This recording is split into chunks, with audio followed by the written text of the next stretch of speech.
Yeah, if you pick up one of those, I called it the director's cut edition of the book, complete with all the original typos as intended. It doesn't have Colette's name on it anywhere. Hey everybody, it's John Lamberton here alongside my good friend and business partner, Mr. Jason Brockman. We are here for another episode of the Ambitious Lifestyle Business Podcast, where as always, it is our job to help you get more customers and make more money without just working harder. So without further ado, let's dive straight into this month's episode. Today's guest is Colette Mason, a book coach and publisher who has helped create more than 3,000 titles and who has worked with 13 best-selling authors, including yours truly. She has created some simple, effective systems to help you plan, write, edit, format, publish, and promote your book, turning it from a simple idea into the finished article. Having escaped from the corporate world, Colette isn't what you might call a traditional publisher. Her LinkedIn profile proudly showcases her with bright purple hair, a heavy metal t-shirt, and the slogan, Colette, probably the least boring book coach in the world. She helps, I quote, badass business owners rapidly publish a top-notch book without cutting corners. Something I can attest to personally, having attempted to cut a corner or two with my very first best-selling book. I noticed that little cough there. Ladies and gentlemen, please welcome to the podcast, Colette Mason. Hello, everyone. Oh, it's good. I'm glad to see that when I wrote this introduction about bright purple hair and rockstar t-shirts, you've come in uniform today. Yes, a Royal Republic t-shirt. You can't stop the disco. Bit of a juxtaposition there, but yes, I'm here with the purple hair. Definitely. But so again, I think people may have a preconceived idea of book publishers that yes, they are pinstripe suits, grey hair, in offices somewhere in the city of London, very, very stuffy, very, very corporate. And you are the complete antithesis of this, aren't you? Yes, I try and I don't like the way that people are silenced by the grammar police. Mm-hmm. Yes, what you write has to be, I call it of a standard. I'm not allowed to say perfect, to say of a standard. And what you produce has to be, you have to care about what you've made, but you can get help with that. And I got really annoyed when, the grammar police or publishers would just turn down ideas because it wasn't mainstream enough or you weren't polished enough. And I thought, well, that's a bit silly, really. Lots of people have got great things to share. They can solve big problems for other people. They can inspire other people. So let's make sure they can tell those techniques, tell those stories and inspire people to change. And that was what made me think, yes, I've got to work out a way of solving this. So you were in that corporate world to begin with, weren't you?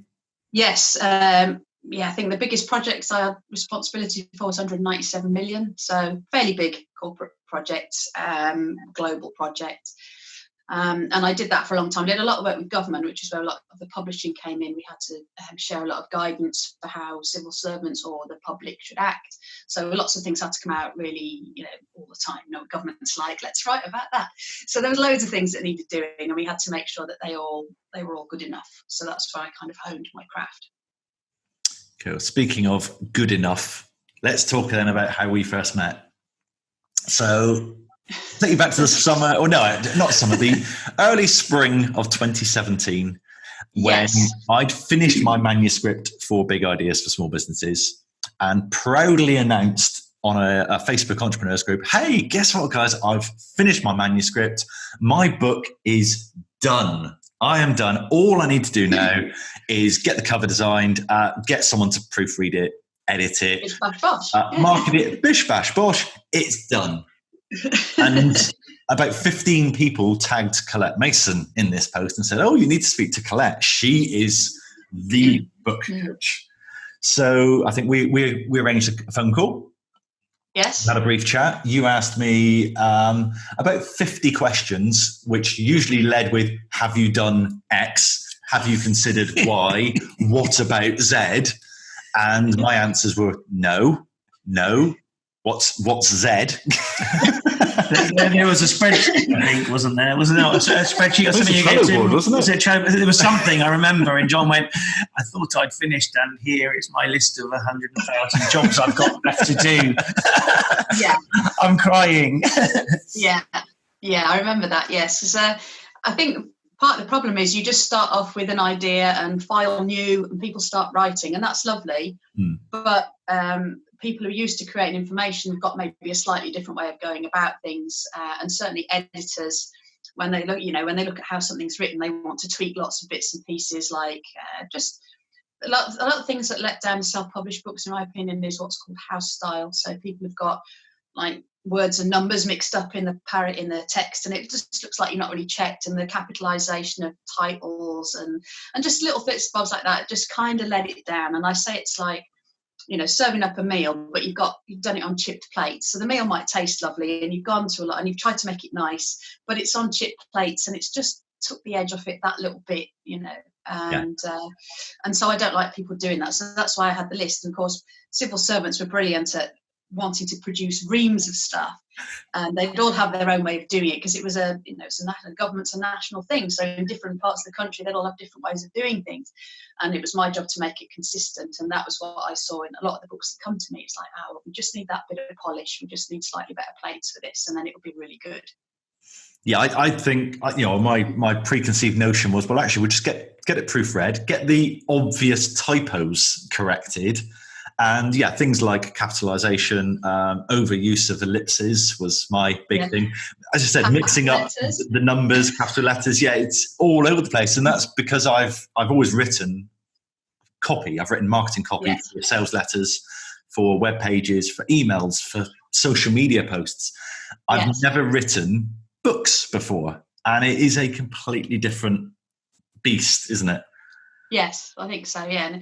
And you are competing against, a sales page isn't really competing against anything else. But if I go to Waterstones and I see a book, I've got a really good expectation of what a quality book looks like. And I didn't want people shooting themselves in the foot because they didn't quite finish it off. So it's much more easy to make a comparison, I think, with a book. And all the things that get 1-star reviews, it's typos. Did anybody edit this? This formatting's horrific. Just really kind of simple things that you can get help with, whether you're bartering or you're paying, whatever. People can help you with those bits and make sure you don't drop the ball. Yeah, definitely. So I think, have you recovered from the summer of 2017 now? I recall. I have, yes. There was a lot going on in my personal life then, and it was quite difficult to focus on other things. I had some really bad things going on, but it was nice having a little bit of a background of professionalism running through this dark time. So I'm glad I could bring some professionalism into your life. I didn't feel like it from my side. I've got this deadline and I'm giving it to her, and she's saying there's no way on earth we can do it in that short space of time. Yeah, things like, I've got this deadline and we're going to do this. Yeah, I was like, the venue, book the food, book everything.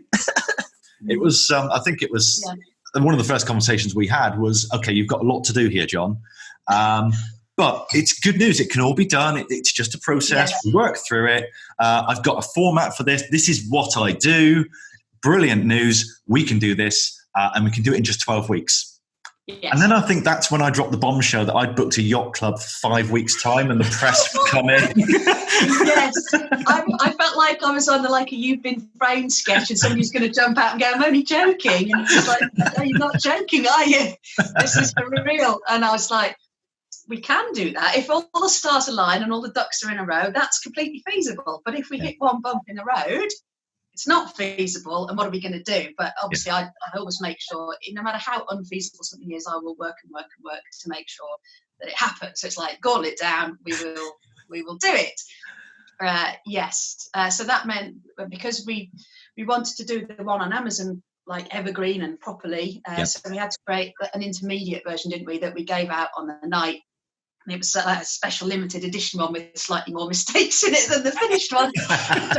So we did it twice, and those books were slightly different sizes by a couple of millimeters. It's like, oh no, I'm going to have to reformat this all again because it's going to shuffle out over 280 pages.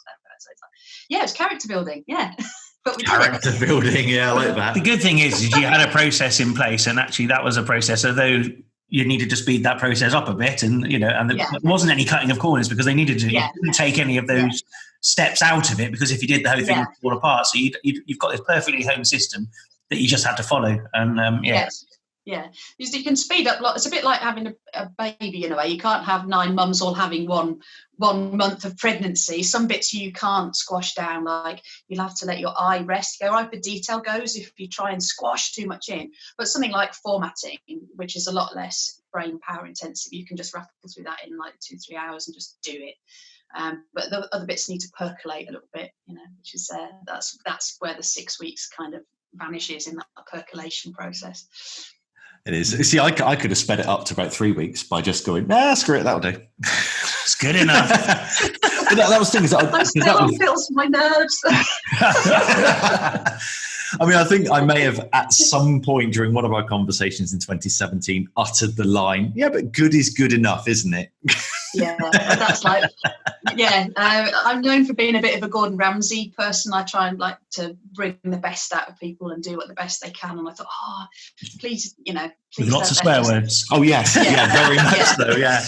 Yeah. Was there any time you said, "Well, we can do it in that time frame, but you're not putting my name on it"? Oh yeah. That's been quite with all the books I've done. There's always been this. Well, I kind of want it here, and you sort of want it there, and you want to go and do it this way because this is your first, and I want to do it that way because I've done 3,000. And there was always this little bit of, with all the projects, it's been a little bit of jiggling around to try and find the way through. Yeah, if you pick up one of those, I called it the director's cut edition of the book, complete with all the original typos as intended. It doesn't have Colette's name on it anywhere. Yeah, true. Is that a normal thing for new authors to come to you with that, and they all have that same kind of direction as John kind of had, really, and expectations? And is it a kind of thing you kind of have to reaffirm every time? Yeah, they sort of fall into 2 camps. One's this will be really good, I'll do it in a weekend, I'll just have a bottle of gin and hey, off we go. And then the other people are the sort of tortured genius gang where it's, this is going to take 2 years and I'm going to get a special moleskin book to write my ideas in and staring out the window and all that kind of thing. So they tend to come with the 2 conceptions, both of which aren't really appropriate to get the best result quickly. Fab. I know lots of our small business owners that we work with kind of thing always have problems with their customers, and actually customers following what they think should be the right process, whatever they may be selling and doing that. And it's really interesting to find out how your take on actually getting them to follow your process, because that's the best thing to do. And lots of business owners have this issue because they go, but they're the client, they're the ones who's paying, and we should do what they want to do. And actually that's not the right thing to do, is it? Yeah, I did start being accommodating because obviously it's an important milestone in somebody's life. It's like a child or a house or a job. Your first book is quite an important thing. So I didn't want to be too draconian, but equally, the more people I met, the more I felt my patience was ebbing away. And I was just like, look, if you want to make an omelette and not put any eggs in, that's up to you. But I won't be stood with you by the cooker. I'm not doing it. And I got a bit fed up with it in the end, if I was honest, because you think, well, you come to me, or a lot of people come to me because I've got a recipe, and then they're going, can we change like most of it? And it's like, well, not with me, you can't. Now I can't do it. I haven't got the patience, I haven't got the will. There's not enough chocolate biscuits that are going to get me through the end of this project if we do it that way. And so I just started turning people down who didn't want to do it my way. I thought being a business book coach would kind of narrow it down a bit. It wasn't children or fiction or things like that, but you still got people who wanted to do things in a very different way, things that I didn't necessarily agree with, like giving people half of a process and not giving them the whole. If I bought a book that taught me how to make better video and they didn't tell me how to edit the video, I'd be really annoyed. It's like, they can come on my video editing course. It's like, I don't think they will, mate. They're just going to give you a 1-star review and think you're a bit of an idiot. That's what they're going to do. They're not going to come on the video. They might come up for the advanced editing course, but they don't want just half of the system. And a lot of frictions kind of started with that, with the people I just turned down outright. I just thought, we have to give people a result when they read the book. Otherwise, what's the point of writing it? Yeah. So talking about the point of writing it, does everybody have a book in them? I think so. We've all got experiences that we've learned from that we can teach. The thing is, people have got a munged up, mangled book in them, and it's like, how much of that experience we're going to put in, how much we're going to leave out, what result do we want for the person, especially people who can teach several things. like say fitness and nutrition. You can't really do a book on both. It's probably got to be one or the other. And it's like, which of my babies do I kill off? And that was more of a problem for people, I think, is how little can I put in? They want to put everything they know in, thinking that'll be brilliant. But it's like giving somebody 18 burgers. They only probably want to eat one, and then they're going to feel full. If you give them 18 burgers, they're going to feel sick, and it's going to be stodgy and not nice.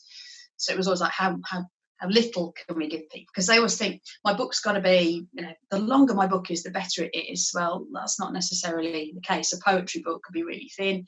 A book on the history of the Second World War could be massive. It just depends on the subject, how long the book is. It's not quality that affects the length, it's the subject. Quality, not quantity. There you go, mate. Yeah, definitely with books.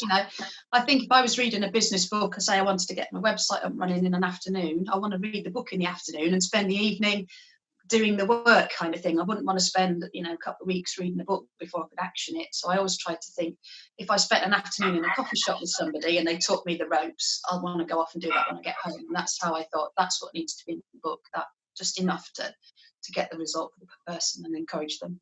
Yeah, definitely. A lot of the business owners we speak to, you would feel, you've got a book in you, you've got some stories, you've got some expertise, you've got something in that brain of yours that you can share with others. Yeah. And, I've talked about my books as being the best business card I've ever had, because ultimately people pay me £12.95 to read my business card. And then they either self-deselect and I never hear from them again. And I've got their £12.95, thank you very much. Or they say, God, John, you're a genius. Let's work together. And that's the first I hear from them is, can I send you some money, please? Yes. Can we work together? That's genius. But it's a lot of work to get to that stage. Yeah, it's like, when people talk about making a lead magnet, some people just look at what's on their hard disk and, I'll just give that away. And it's like, it's this lame thing that they might just want a little checklist and they get something really good within 5 minutes. People want a result with their information. And I think it's important to always remember that when you're creating something, it's got to have a point, not just be churn. Yeah, it's creating it for the reason. And I held off writing that first book for years and years and years because I kept having these coaches and mentors say to me, you've got these great stories, you should write a book. And I just remember thinking, I don't want to write a book.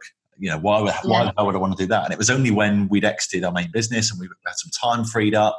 It's like, okay, let's scratch this itch now because I'm never going to do it again. And I stood on stage at the yacht club and went, I am never writing another book again. I'm not going through this process again. It's far too painful. And then about 12 months later, I decided, let's write the second book. Yeah. There's a third one coming. So, I think the biggest tip I can give people who are listening is try not to write your book, but to use a dictation tool because you can speak at 150 words a minute and you can only type at 40, 45. And when you're typing, your mind's thinking about what you've just said. And it's like, did I want to say that word there? And you start editing what you've just put and it becomes quite a torturous thing. So with dictation, you can get through 800,000 words an hour, no trouble at all. And if a book say 30,000 words, then, you're talking a weekend, pretty intense weekend, quite a lot of coffee. But you can. The more coffee you have, the more words per hour you get out. Yeah.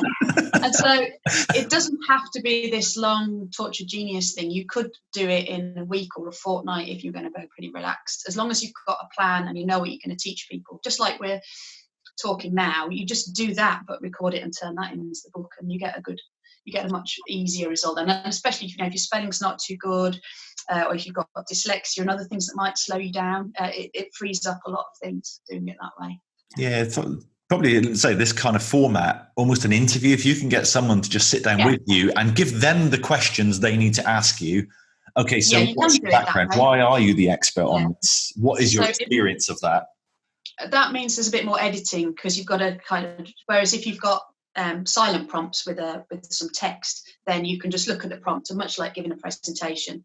And then there's a lot less editing to take out because the editing bit is really boring and you don't just edit once, you kind of go through several times. Oh, yeah.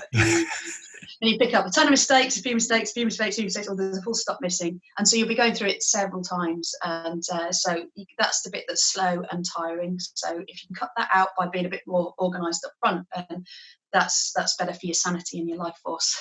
Yeah, definitely. I mean, when I first sat down to write big ideas, and someone had told me exactly that, you need to get dictation software out, use this, brilliant. And I just remember sitting down, turning on the software, and going, okay, hello. This is my book. No, that's not what I want to say. Oh God!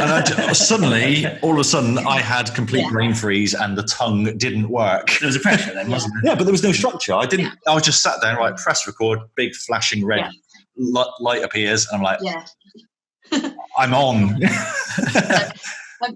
The way I try and explain this to people is, I think if I say I was programming my sat nav and I was going to go from one big city to another, let's say London to Glasgow, that route that my sat nav gives me will give me every single turn along the route, and that's what you want your book outline to be like. It's like, well, I come to the roundabout, I turn left, at the traffic lights go straight on, and that's how you want to explain your points, and then you don't get stuck. Because just like you can visualize driving to somewhere, looking at the sat nav route, you can visualize your route through your expertise, and then it's a lot easier and you get a lot less kind of moments. You still get some. So I get people to say things like, you just say the word wellies or something that you're not going to say in the rest of the text, and if you just go back, look for all the times you mentioned the word wellies, there was a problem there, and you can quickly fix those little bits where you stuttered, and that makes people a bit more efficient. Definitely, I like that, and I like the idea of, let's say, just blocking out some time. For me, I blocked out a week and then 3 days per month. That's how I wrote Routine Machine. As I say, others have done retreats, and they've said, I'm going to go away for a weekend. I'm going to book a week in a hotel. I know some people have done train journeys. They've done London to Edinburgh and back, and by the time they've done that, they've actually written the manuscript. I did one book with a lad called Damien Fogg. He was a financial advisor, and it's like, that's going to be the most dull topic ever. And we did it with a pint of peach schnapps. It was his idea, peach schnapps and lemonade in pints. We had one of those each, and then he had some sort of sword in his flat, because I'd gone through his house to do recording, and he got a big sword there. So I thought, if he slows down, I'll get the sword out and kind of threaten him a bit. But I only needed that at the editing stage when he ran out of puff a little bit. But yeah, I remember, and we were coming down with colds as well, but we still got it done. We did 29,000 words in 26 hours. Yeah. So it was pretty intense. But if you go for it, you can definitely do it that way. Yeah. I think when I broke the back of Routine Machine in that first week, and I think I did 31,000 words, and that would have been in about 28 hours, 27, 28 hours.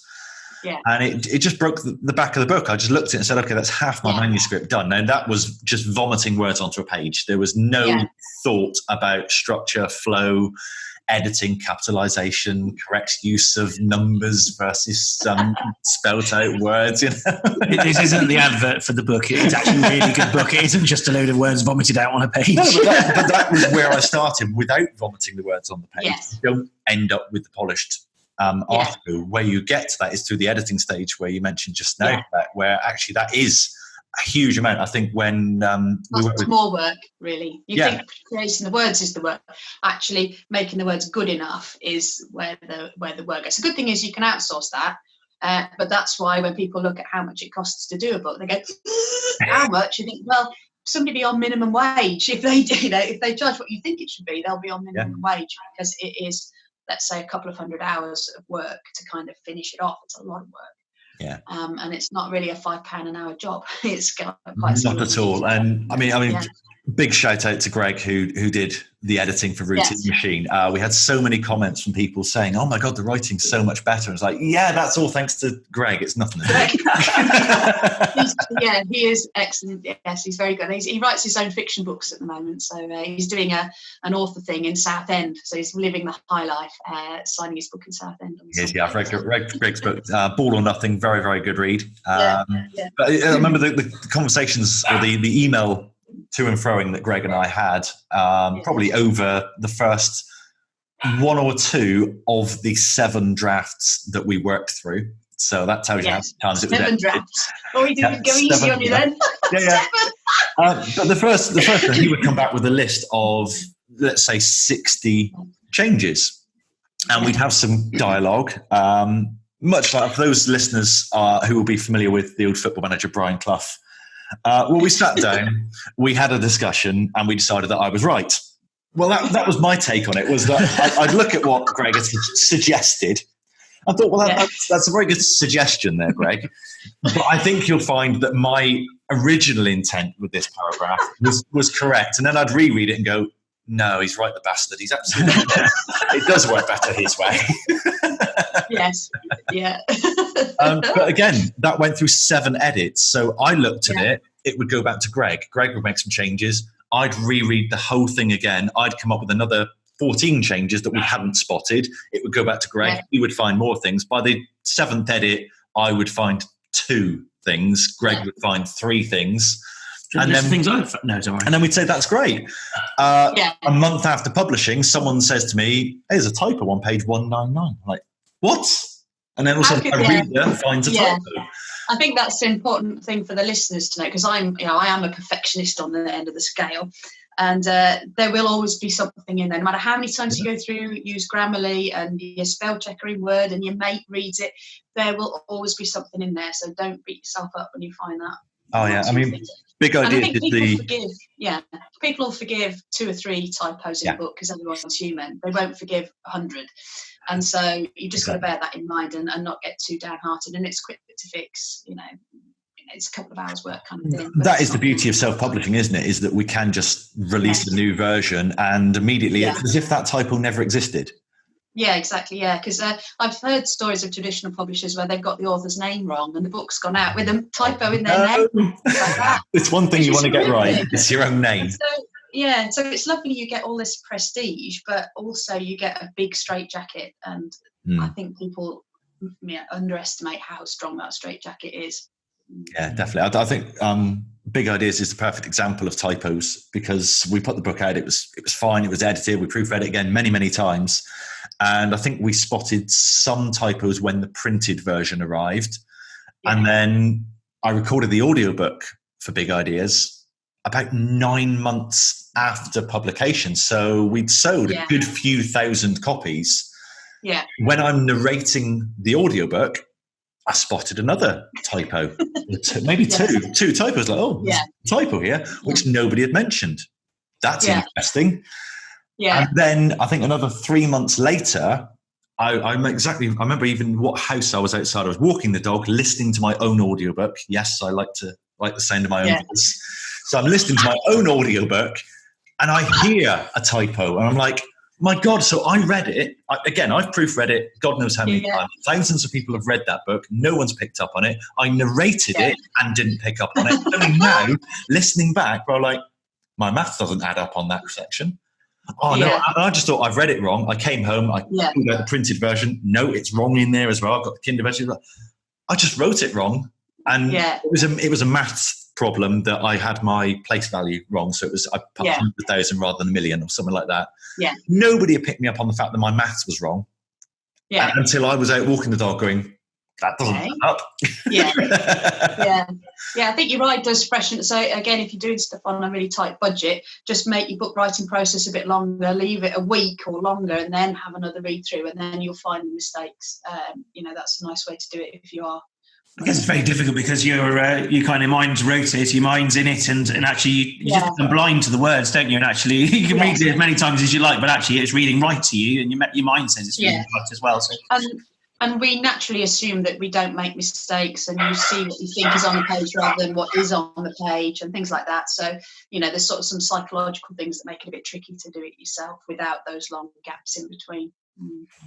Fab. So should we talk launch day? Yeah, let's go for it. Because how many? 13 best-selling authors, or 12 plus myself, of course. How many 2-time best-selling authors have you got there? There's I don't really pay much attention to it. If I'm honest, I don't write it for the bestseller status. Yep. Like one book has been in the top 10 for. Well, it was 2011, and I threw my mate under a bus, and I said, "You're doing a book." She went, "Am I?" And that one, we did a second edition of it because the subject moved on a little bit, and that still is in the top 10 along with. It's a travel guide, and it's in with all the Lonely Planet ones because the goal was to make it really good. It was never to, because I'm not a marketer. I own antichristofmarketing.com. I genuinely own that domain because I hate it so much, and the sale wasn't interesting.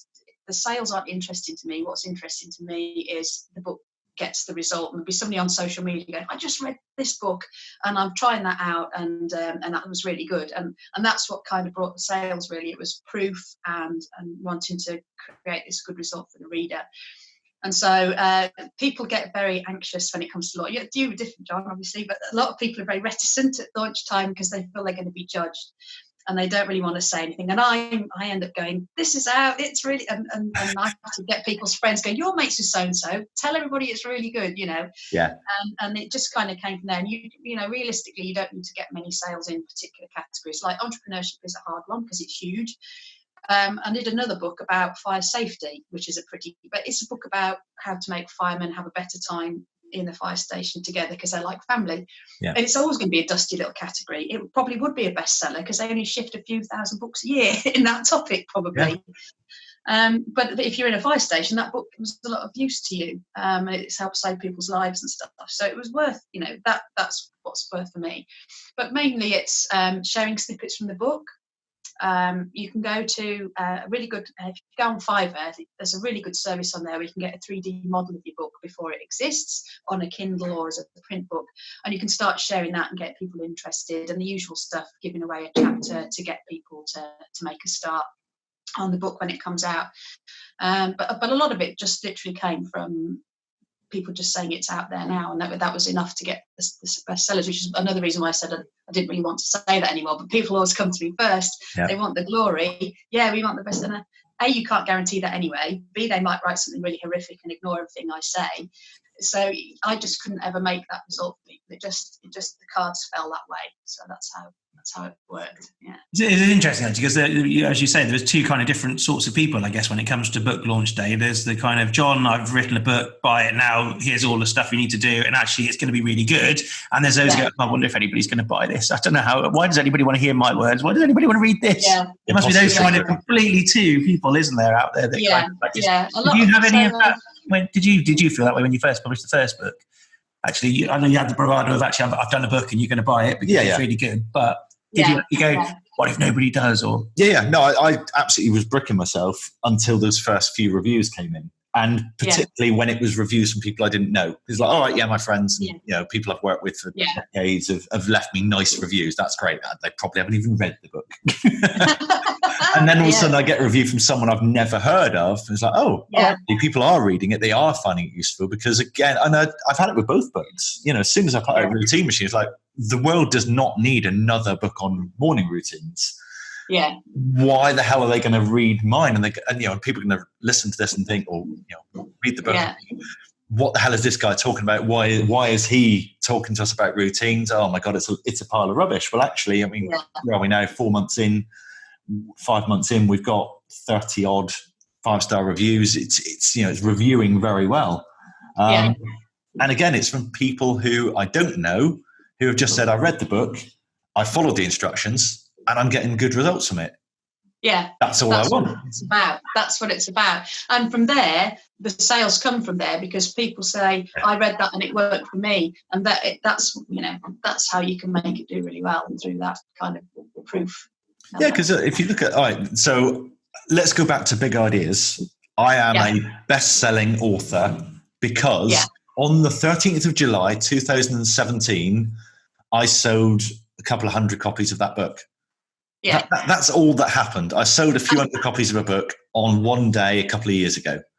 Yeah, and I think people might have seen a chap called Mike Winnett, I think his name is, and he wrote a book, How to Be an Amazon Bestseller. And every page in the book, he says, this page is intentionally blank or something like that. That's what every page of the book says. And he just got all his mates to buy it to prove that this, people can rig the New York Times bestseller list just as well, or the Sunday Times list. You just pay a lot of people to go into Smith's and buy a book.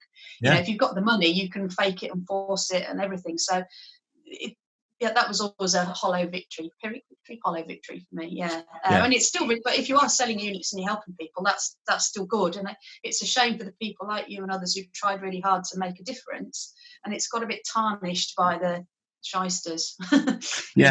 Absolutely. I mean, it's a good example. So I've recently recorded the audiobook for Routine Machine. And so we were having Pirate's Guide to Routine Machine. It's a Pirate's Guide to Routine, So we were having a conversation with the publisher about release dates, when it's coming out, how the marketing launch is going to happen. So the book is coming out just before Christmas. Yeah. Actually, that's not really an optimal time for the book. So we're actually going to do a very, very soft launch, which for me as a marketer is completely flipping things on its head to just go, yeah, my new audiobook's out. If you want to buy it, it's there.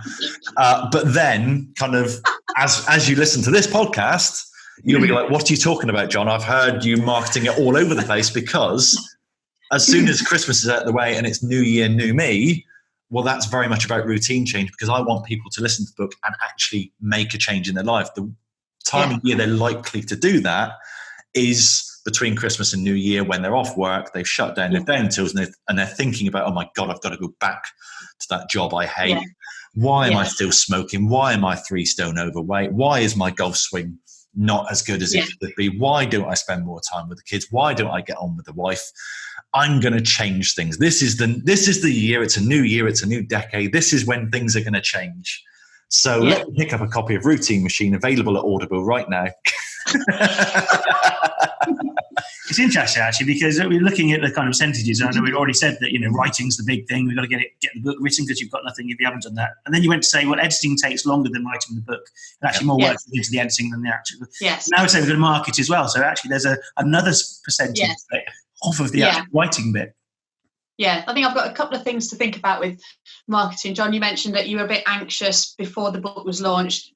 What are people going to say? So if you do feel like that, get your friends to read the book, ideally in the target market that it's aimed at, and just get them to rate each chapter out of 10 and say why they gave it that score. And most of the time, if you put the effort in, you'll get really good scores, and you'll feel good about what you've made, and it will chip away at that anxious feeling. And then you could interview them a little bit and create a little bit of blurb and buzz, say, the advanced readers have said this is really good, and so you can start talking about it and marketing it and using that afterwards. And that kind of solves a couple of little problems for both the promotion and the nerves. You never know. The difference between what's going on in your head versus what actual people will think of it is completely different. I remember there was one chapter of Routine Machine that I almost cut. And I thought, I'm not sure this chapter works. I don't know if I like it. I'm going to leave it in there, whatever. And I mentioned to a few people, what do you think of this? I didn't say what chapter it was. I just said, look, it's in there. There's one chapter I'm not happy with. And then a few of the advanced readers said, I really like this chapter. I'm like, that's the chapter I was going to cut. And that was your favorite chapter. Really? Okay, then what do I know? Yeah. So let's go back to New Year, New Me. Yes. Because you had a bit of a pivot recently, haven't you? Yeah, I did. I think a lot of people might relate to this. If you do things like you build websites for people, or you do social media campaigns for people, their work and their results is part of your portfolio. And I kept bumping into these people who didn't have the same vision as me. And I was getting a bit tired with it. Or people would go, oh, that's good enough. And I think, well, no, it's not really good enough. My name is going to be on this, so I'm going to have to pick up the slack here. And I just did it all the time, because the result was the most important thing to me. And I got more, I have 35 books now with the entrepreneurial gang, and I was getting more and more tired with that, carrying people across no man's land while they had a fag, and I thought, I've got to stop doing this. I've done, it's like going up Everest 35 times and putting my flag in. I didn't want to get frostbite again for somebody else. I'd had enough. And I thought, well, what do I do? I'm like, effectively, I started this in 2011 with the lady with the travel guide. And I thought, I've actually been doing this for quite a long time now. Should I bin it off, or should I change it? And I didn't, if I'm honest, I don't need the money from this. And so there wasn't that financial pressure that, if I stopped, I'll be living under a railway arch. And so I thought, I just got in a mess for quite some time. And I did officially say I'm not doing any more one-to-one books for people, because I can't do the no man's land thing, dragging you across with my name on this project. I love the fact you did this about 4 weeks after Routine Machine came out. Like, was this me? That wasn't it. No, it was there having a bag and I was looking to pack my rucksack for my next adventure, and I thought, do I want to do that a 36th time? Not a third time, again. And I have come to the conclusion that I do want to do it that way, but I had to split. Making the book is like one process, and getting it out there to the right standard was the bit that was getting me down, because a lot of people just couldn't be asked, if I'm honest.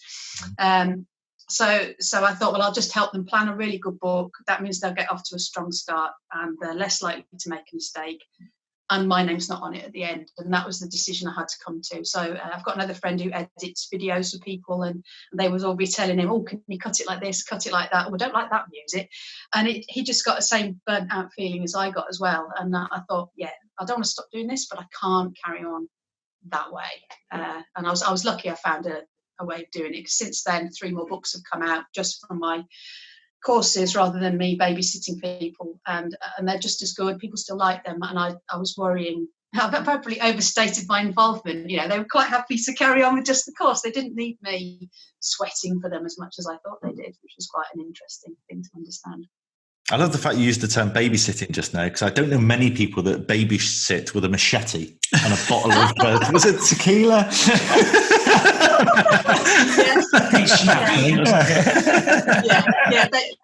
People say, oh, Colette's gone full Gordon on me, meaning I went full Gordon Ramsay. You know, when he opens the fridge and there'll be a bucket of like seafood slurry and he'll go, ah! Yeah. You know, oh, she's just gone full Gordon, you know. So I found something.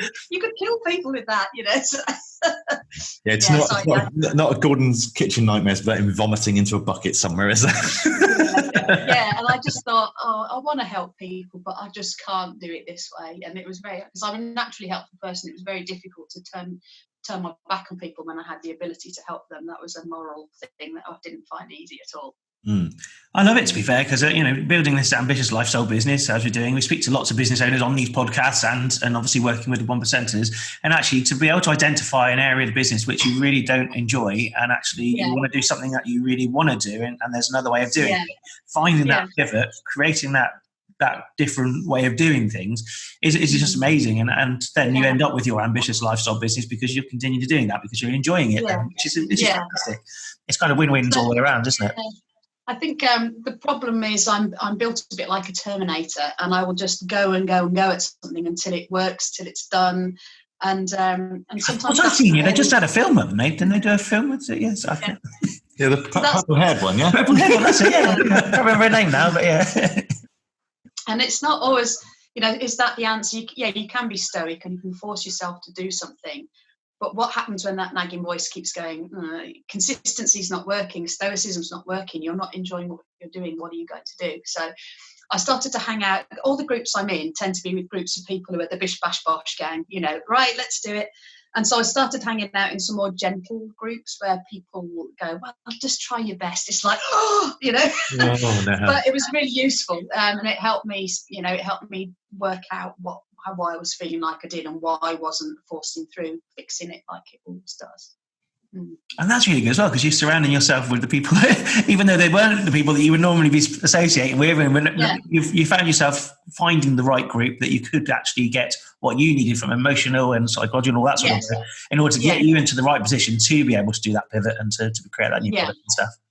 Yeah, definitely. Yeah. So I decided to write. Another thing I did was I decided to take the authors out of the equation, which sounds awful, but I thought I'll have a go at writing my own books because I know what I'm doing. I can do it reasonably quickly. And so I've set up, I decided I'm a bit of a certificate junkie. I'm a really bad certificate junkie. But I decided to learn how to teach English as a foreign language because I thought I could help people who didn't want to have their book transcribed but wanted to up their game a little bit with their English.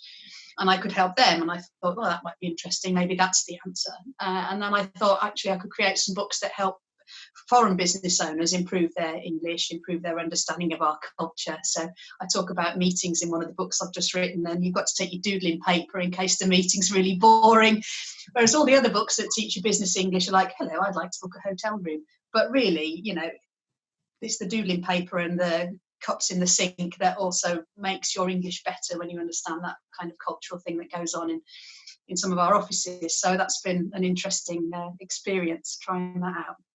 Definitely. So what other certificates have you collected? Qualified hypnotherapist, master NLP practitioner, gastric band. I can do a gastric band. Not that I'd ever want to do that on somebody. You can do gastric band? gastric band hypnosis, rapid change therapy, diving instructor, certified bed administrator, ISEB.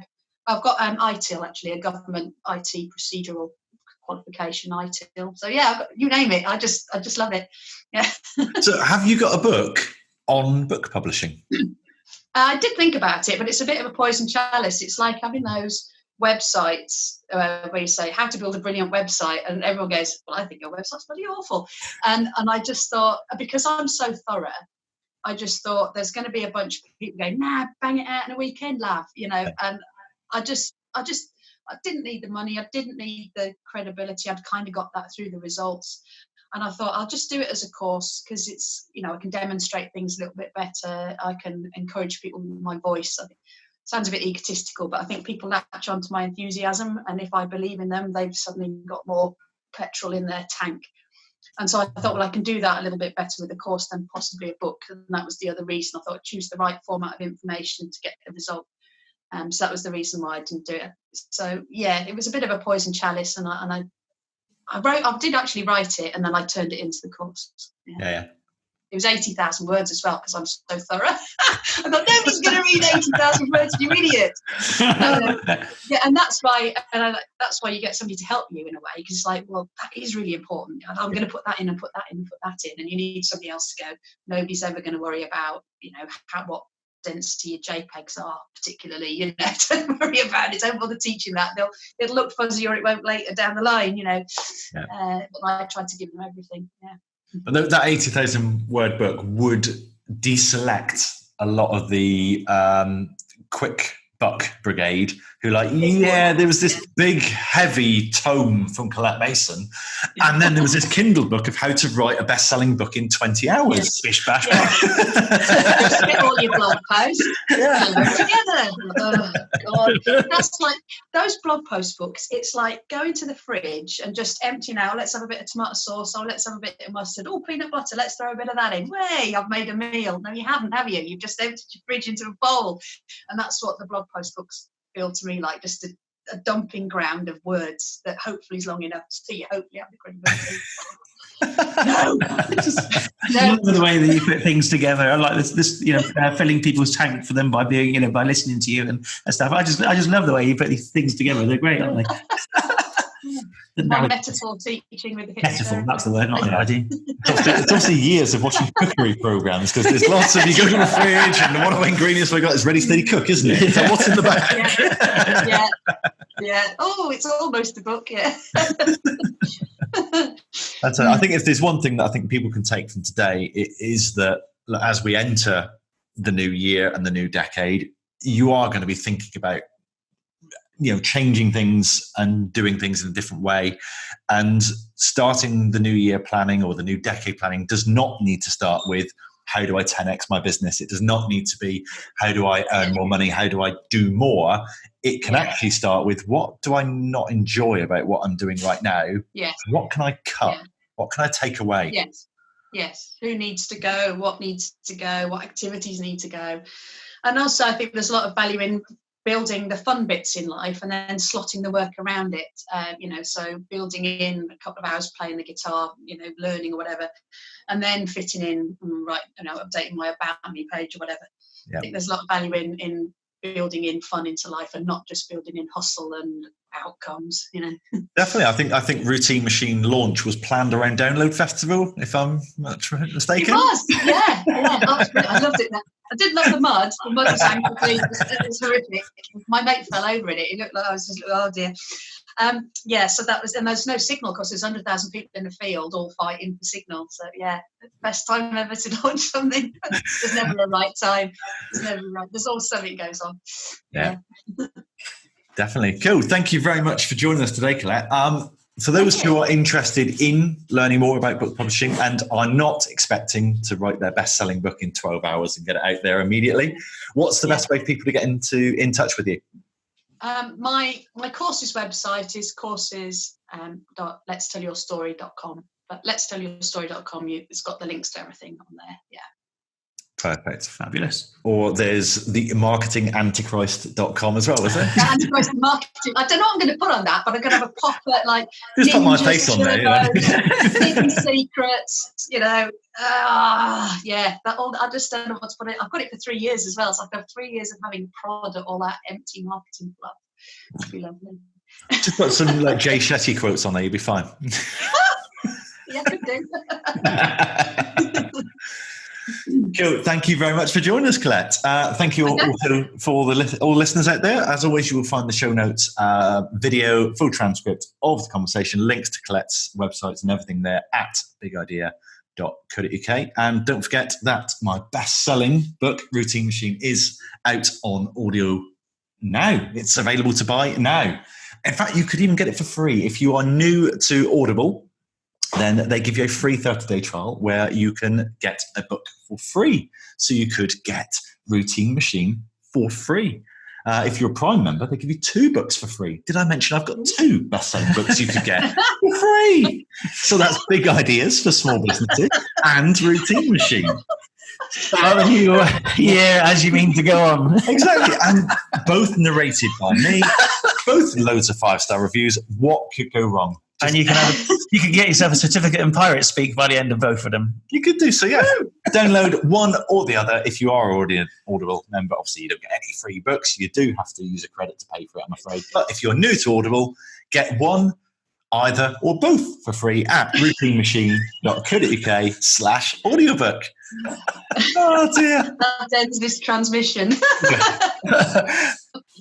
One out. That's his job's done. He's finished. That's it. He could have done it at the beginning, gone home. Oh, he is home. Thank you, guys. Bish, bash, bosh. See you later. So there we are, another episode in the can. How was it for you? Please let us know.